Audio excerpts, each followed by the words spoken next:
Ada yang bertanya lagi? Izin bertanya, Bu. Ya. Maksudnya dari throw exception, apakah dibuang atau seperti apa? Throw itu kan dibuang ya, dilempar ya. Throw ini maknanya ya. Nah, jadi ada throws. Ya, beda ya. Jadi ada dua kata kunci yang agak-agak mirip pada Java, ada kata kunci throw dan ada throws. Nah, throw ini ya, kata kunci throw ini digunakan untuk melempar exception secara eksplisit. Ya, biasanya kita malas. Nah, dalam artian malas, kita tidak ingin membuat block try catch. Jadi kita tidak ingin membuat block try catch sehingga kita lempar aja exception-nya. Kalau dia ada muncul exception, maka kita akan melemparkan exception. Ya, jadi biasanya ini sering kita gunakan kalau kita membuat exception yang baru dengan pesan suka-suka kita ya, pesan-pesan yang kita inginkan istilahnya. Nah, misal ya contoh throw new IO exception. Jadi throw ini dia akan melempar satu objek ya, satu objek exception dengan pesannya itu sesuai dengan yang kita kirimkan pada parameter. Ini tanda ininya kurang satu. Ah, ini dia.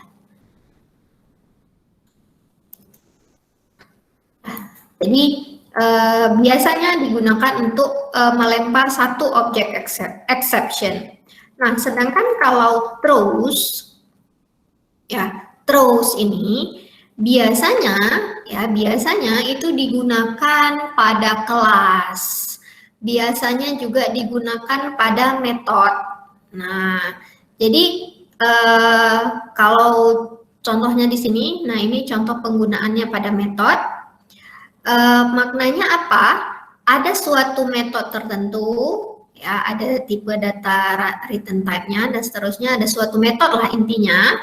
Metode tersebut itu akan melempar apa exception-nya. Jadi dia akan melempar exception.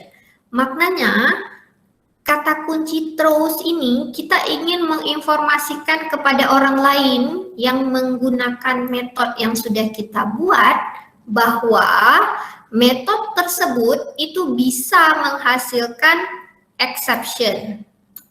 Nah, jadi karena dia bisa menghasilkan exception, maka harus di-handle. Nah, contohnya yang seperti tadi saya contohkan pada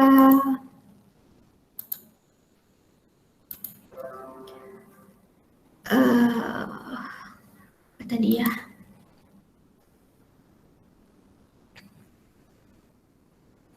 Nah, contohnya misalnya ini adalah metode konstruktor untuk file input stream.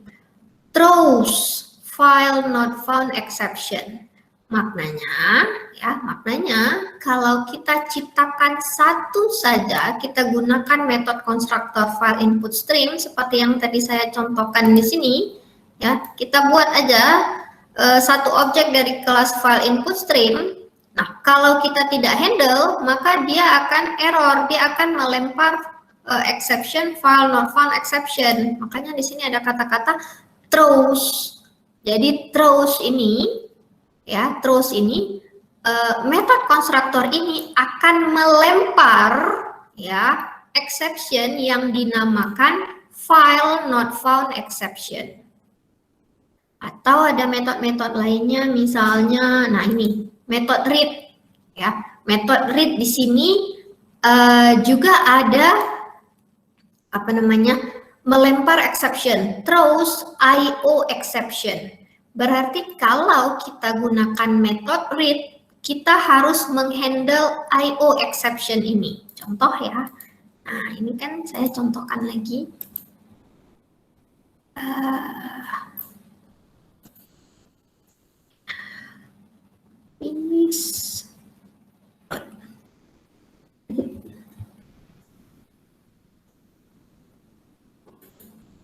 Nah, error ya, error muncul. Kita lihat errornya apa.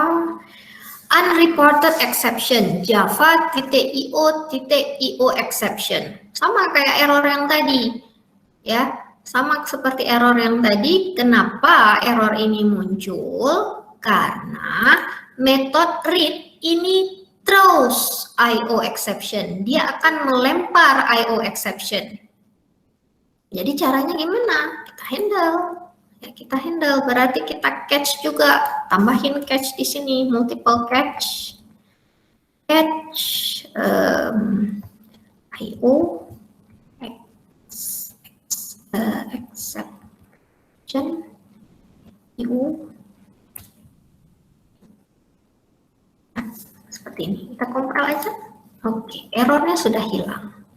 Ya, nah bedanya dengan throw ini bermakna kita yang melempar. Nah, kita tidak menghandle, kita yang lempar. Nah, siapa yang akan menghandle? Yaitu biasanya Java Virtual Machine-nya nanti yang akan menghandle. Apa pesan yang akan muncul, itu akan sesuai dengan pesan yang kita kirim. Nah, contohnya mana di sini? Nah, ini dia ya. Nah, contohnya misalnya di sini ada metode validate. Ya, ada metode validate untuk memvalidasi umur, validate 13. Jadi dia panggil, dikirim ke age. If age kurang dari 18, kalau kurang dari 18, maka dia akan throw, dia akan melempar satu objek arithmetic exception dengan pesannya itu adalah not valid. Jadi kalau program ini kita jalankan, ya program ini kita jalankan dengan kode program yang sama persis, maka nanti akan muncul kata-kata not valid, barulah nanti muncul rest of the code. Nah, kalau misalnya kita tulis di sini validate kurang 18, berarti 18 masuk. Oh, nggak masuk ya. Validate 18 ya. Berarti kan if age kurang 18 salah ya, maka dia akan masuk ke else. Maka akan muncul nanti yang dicetak welcome to vote rest of the code. Nah, jadi maknanya seperti itu. Ya, jadi throw itu maknanya kalau kita tidak ingin menghandle sendiri, jadi kita lempar aja objek exception-nya. Nah, tapi kalau throws, ya kalau throws bermakna kita ingin memberitahukan ke orang lain, ya bahwa metode yang kita buat itu akan muncul exception, sehingga apa? Orang lain yang menggunakan metode yang sudah kita buat tersebut harus menghandle-nya. Ya, dengan cara apa? Dengan cara menggunakan blok try, catch, dan finally. Ya, finally-nya itu adalah optional. Ada lagi yang ingin ditanyakan? Sudah bisa dipahami? Exception ini apa namanya ya? Konsep yang sangat sangat penting pada bahasa pemrograman Java. Jadi memang harus dipahami. Apalagi kalau misalnya kalian banyak menggunakan kelas-kelas yang ada di dalam paket java.io, java.net, ya java.net, java.util ada nggak ya exceptionnya java.util? Java.sql, kalau kalian menggunakan database, ya java.sql ini juga sangat banyak exceptionnya. Util ada atau tidak? Util, oh ya, util pun ada. Ya, java.util itu juga memiliki beberapa exception, banyak juga nih exceptionnya. Nah, jadi intinya apa? Java API ini wajib kalian punya di komputer kalau kalian membuat bahasa program Java.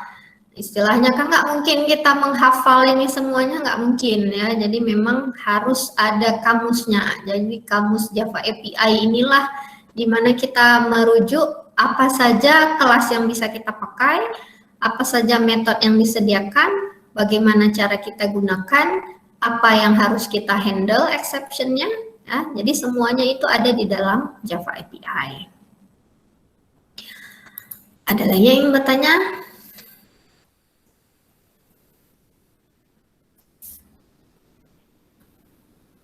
Ada yang awal-awal tadi karena baru ingat saya record, jadi kelupaan jadinya.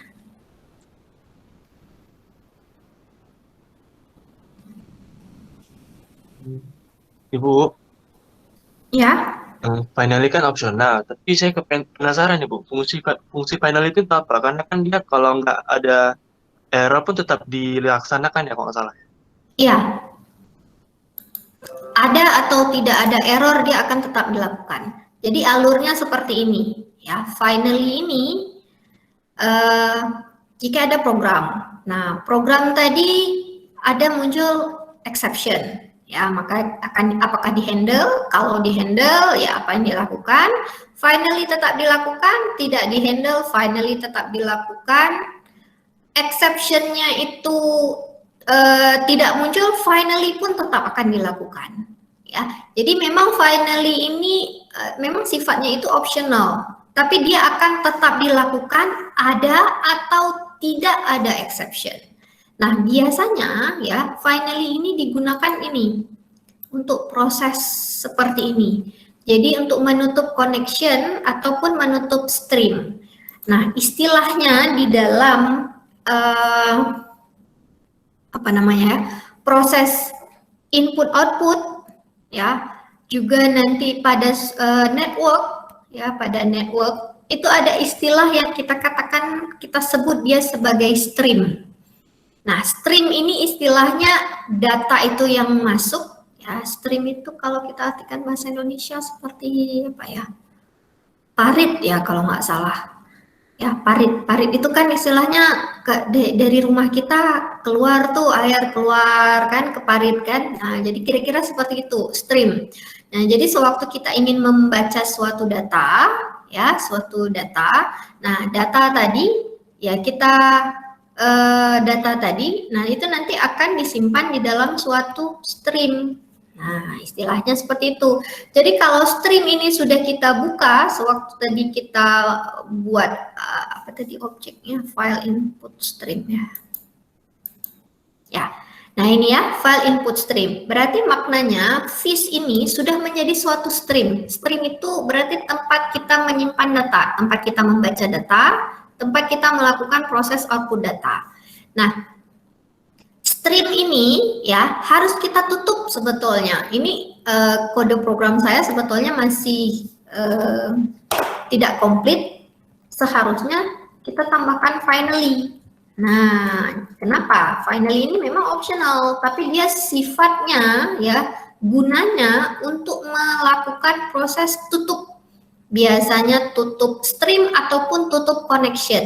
Jadi kalau kita menggunakan java.net, ya sesudah kita buka suatu koneksi ke komputer tertentu atau ke alamat website tertentu, nah itu harus kita tutup lagi.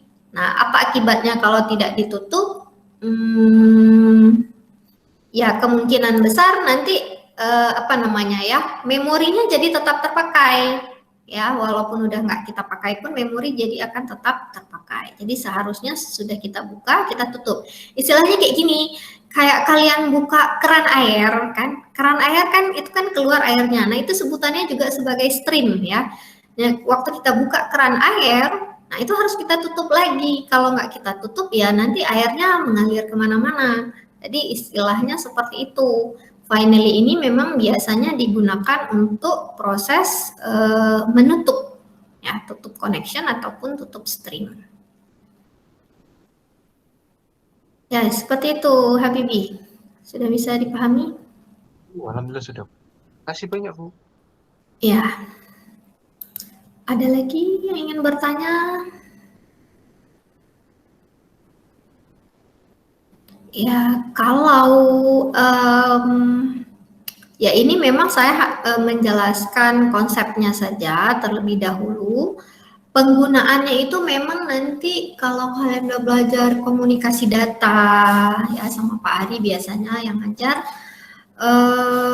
komputasi paralel juga kalau nggak salah pakai Java juga, saya lupa. Nah itu pasti akan banyak tuh exception yang harus dihandle. Nah, kalau misalnya pakai Java IO, Java.net, itu memang harus dihandle exception tadi. Ya, gunanya apa? Supaya apa namanya ya? Guna daripada check exception ini supaya tidak terjadi exception yang lebih parah lagi istilahnya. Jadi memang Java ini sudah langsung dia block, ya. Dia akan langsung memunculkan error waktu kita compile. Kalau dia ada exception, harus kamu handle. Kalau nggak kamu handle, maka nanti ya programnya nggak akan jalan. Nah, jadi kira-kira seperti itu, ya. Jadi memang apa namanya ya, exception ini kegunaan utamanya supaya program yang harusnya berjalan normal lancar, nah, ya harusnya itu normal.